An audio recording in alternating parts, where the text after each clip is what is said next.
한 주간 기독교계 이슈를 살펴보는 주간 교계 브리핑 시간입니다. 오늘은 국민일보 장창일 기자와 함께하도록 하겠습니다. 안녕하십니까? 안녕하세요. 네. 자, 오늘 어떤 소식을 준비해 오셨습니까? 네, 3.1운동 100주년을 맞은 해입니다. 이를 기념하고 의미를 되새기기 위한 다양한 행사와 심포지엄들이 한 해 동안 진행이 되는데요. 예. 한마디로 얘기하면 3.1운동은 당시 종교 간 협력이 민중의 참여를 이끌었다, 이렇게 평가할 수 있겠습니다. 예. 아시듯이 이 3.1운동은 개신교와 천도교, 불교의 합작품이었는데요.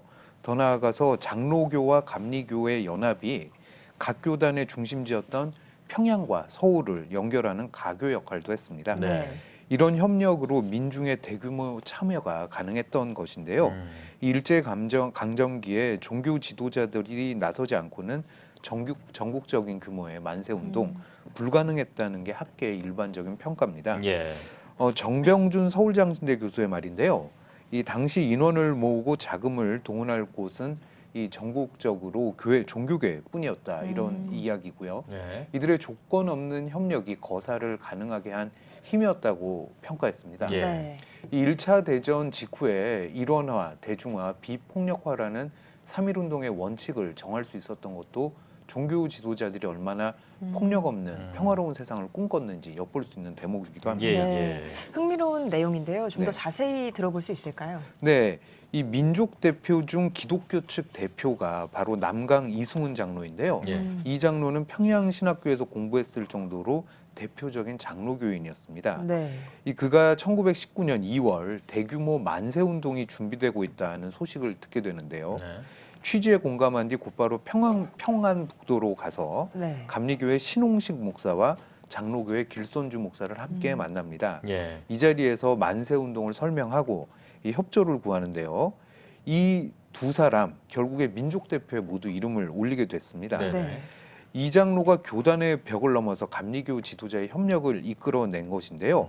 결국 민족대표 33인 중에는 장로교인 9명, 감리교인 7명이 참여하게 됩니다. 네. 여기에 청년단체인 YMCA까지 참여하면서 세대를 초월한 민족 대연합이 성사된 것입니다. 예.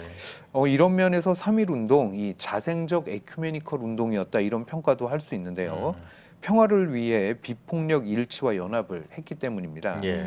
이미국 장로회 신학대학교 교수는 이에 대해서 이렇게 평가를 했는데, 이 당시 지도자들이 에큐메니컬에 대한 개념을 정확히 알지는 못했겠지만 네. 이 그들의 활동을 보면 에큐메니컬적인 요소가 분명히 많았다. 이 평화에 대한 인식이 유럽보다도 빨랐고 폭력으로 평화를 얻을 수 없다는 각성이 100년 전 이 땅에서 있었다는 것 자체만으로도 높이 평가할 수 있다, 이렇게 말했습니다. 네. 네. 이 3.1운동과 관련된 소식들이 많은데요. 네. 선교사들이 3.1운동을 지지하지 않았다, 이런 말도 제가 들었습니다. 네. 이거 어떤 내용입니까? 네, 이런 말이 통상 있어 왔습니다. 예, 예. 이 3.1운동과 관련해서 선교사들의 이름을 듣기 어려웠기 때문인데요. 아, 이미 1919년 조선에는 수백 명의 외국인 선교사들이 사역을 하고 있었습니다. 예. 그런데 활동 상황이 드러나지 않자 이 선교사들이 조선의 독립을 방관했다, 뭐 이런 지적들이 있었던 것입니다. 예, 예. 의혹이었는데요. 네. 사실은 그렇지 않습니다.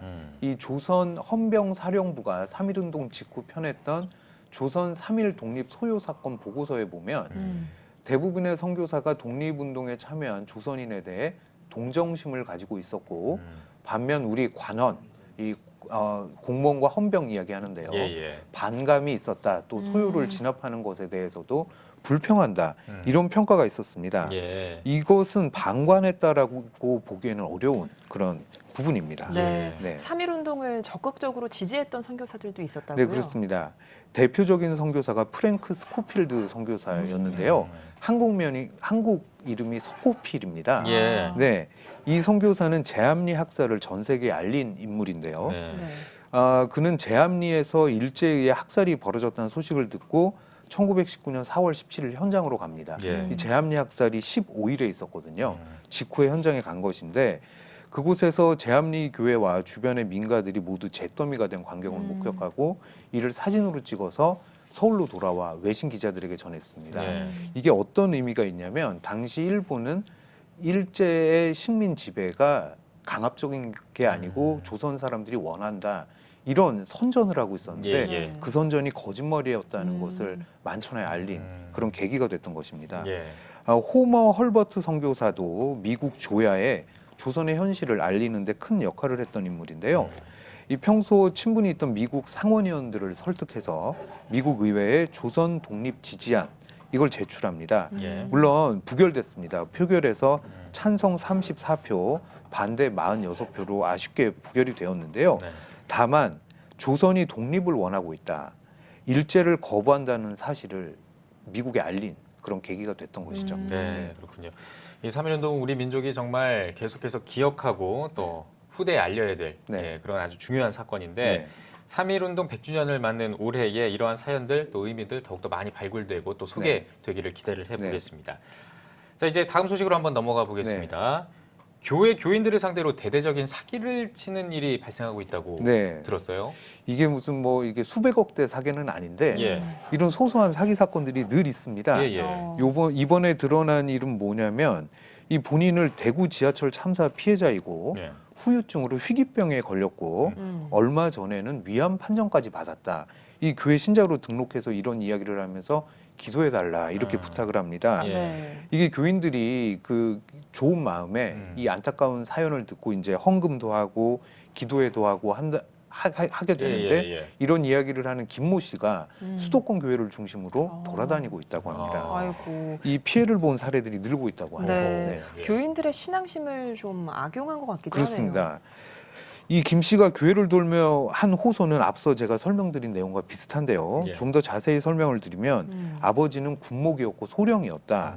이 부모님 사랑받으며 행복하게 살다 2003년 2월 18일 그 대구 지하철 참사 때 지하철을 타고 가던 중 불이 났고 정신을 잃었는데 사고로 부모님은 돌아가셨고 친척들이 그 사망 보상금을 다 가로챘고 예. 최근에 위암도 걸렸고 하나님의 도우심만 구하며 산다 이런 호소를 한다고 합니다.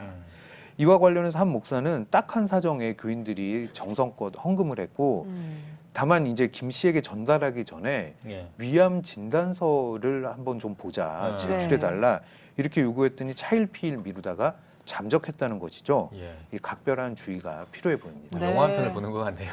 네, 예. 그렇군요. 한국교회와 성도님들이 주의해야 할 것 같습니다. 장창일 기자 오늘 여기까지 듣겠습니다. 네. 수고하셨습니다.